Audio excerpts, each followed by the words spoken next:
because as a Canadian, I come from this little town in northern Alberta, which is only about 50 years old. And Canada, especially Western Canada, is a very, very new country. And so when I come to a place like Holland and I hear the Dutch people, especially the intellectuals and the artistic leaders, express doubts about the integrity of their culture, it's just absolutely shocking to me, because when I come in as an outsider, I think Holland is one of the great cultures, has one of the great cultures of the world, but technologically, because your society runs so smoothly. It's an absolute bloody miracle, especially because you should be underwater. And then culturally as well, I mean, Amsterdam's an absolutely beautiful city. It has a rich artistic tradition, a rich religious tradition. And if you Dutch are starting to doubt the validity of your own identity, there's no hope for, well, let's say for Canadians. And of course, our Prime Minister has already famously announced that Canada has no core identity and that we're the first post-national state. And so, but how do you read the fundamental motivation of the globalists? I mean, you talked about the Sustainable Development Goals, and I have to admit, or also pronounce, that I helped write the original Sustainable Goal document, and that was probably 10 years ago. And in my defense, I can tell you that the drafts that were produced before the team that I was working on rewrote them were a hell of a lot more vicious and troublesome than the drafts that we ended up with. We took a lot of idiotic Cold War pro-socialist prose out of the descriptions and tried to make sense out of it. I came out of that with a sense that I was extraordinarily confused at the multitude of the goals because there was no prioritization, and also about the potential danger of precisely the top-down machinations that you're describing. But as you said, if you look at the Sustainable Development Goals one by one, it's very difficult to take issue with them. They all look positive. The problem is that they're converted into top-down policy that's implemented by force. And you pointed out something else that's extraordinarily troublesome, which is that as we move toward international governance, which is obviously necessary to some degree because nations have to communicate, we're moving the distance between people at the local level, like the Dutch farmers, and those who putatively govern them. We're putting in such a distance between them in terms of communication that there is no communication.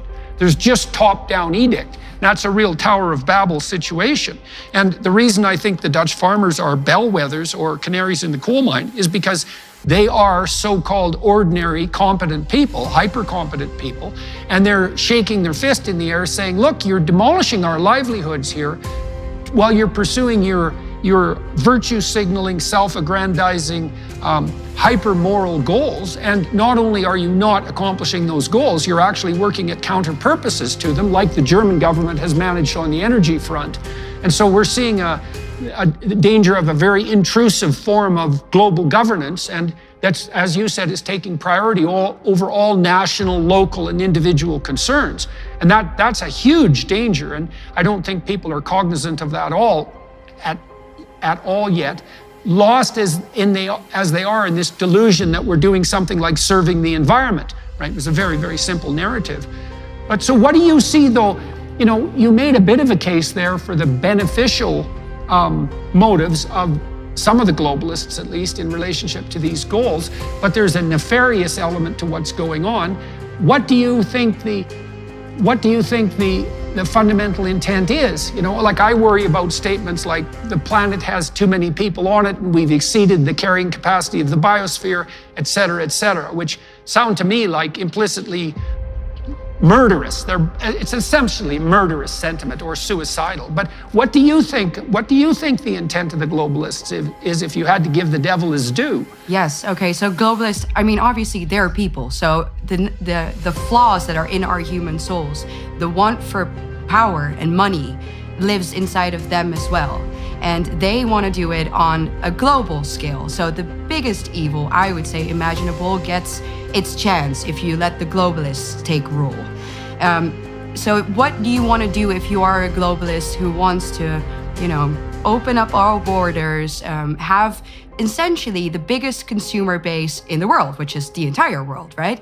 Well, then things like Christianity, national identity, cultural identity are just things that stand in your way. If you want to create the perfect consumer, then you want somebody who doesn't know who he is, who doesn't know what he stands for. You know, a devout Christian, for example, who wants nothing more than to start a family and work hard and live for God, is not going to be the perfect consumer that sits on his couch, watches Netflix all day, orders his food from Uber Eats, you know, and does nothing more than that, does nothing more than just consume. So I think that it's, for me at least, it's hard not to see, again, the question of intent, you know, of trying to uproot people so that they are confused and aimless souls that will buy what these globalists offer and do as they say.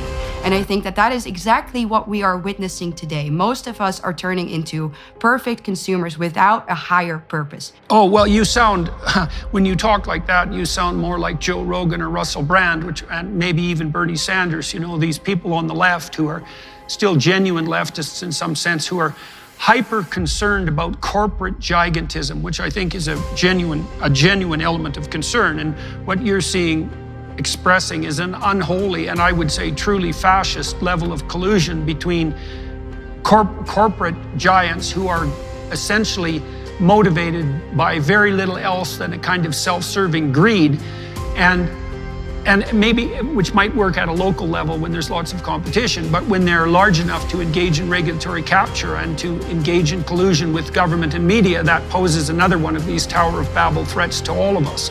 And so that ties back into what Michael had brought up earlier, all the snakes that he'd, what would you say, exposed underneath the carpet. So Michael, I made the case to Eva that you could argue that you could attribute intent to the globalists merely as a consequence of their desire to mask their incompetence with virtue signaling to the masses, and then you could say corrupted by their unrecognized greed on the corporate front and all the dark motivations that puts in place for government corporate collusion.